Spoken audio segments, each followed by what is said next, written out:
Дверь открылась тихонько, как будто от легкого ветра. На пороге стоял, я узнал его сразу, Христос. Мир тебе, и наполнилась горница светом, и растаяло сердце в потоке нахлынувших слез.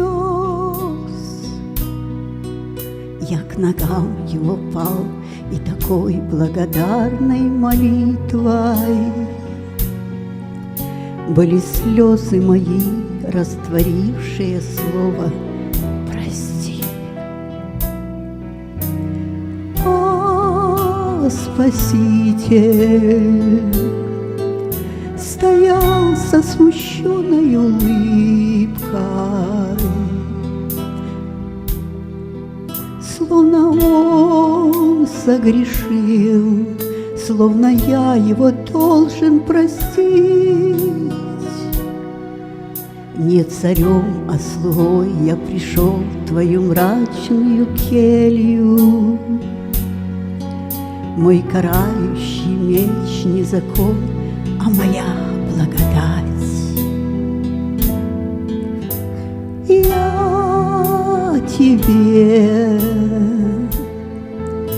покажу свою первую заповедь в деле.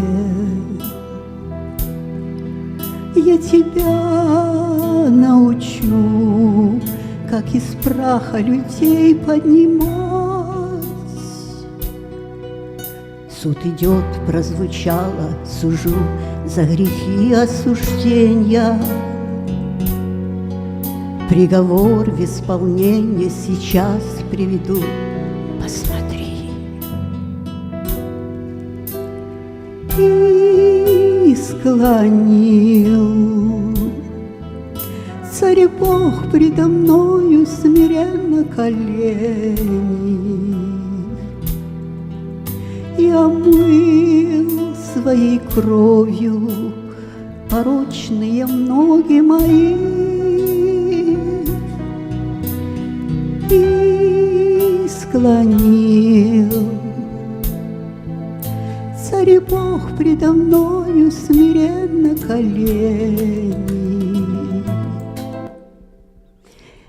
и омыл своей кровью порочные ноги мои. Благодарю. Ви простіть, що з фонограми. Пусть вас Бог благословить.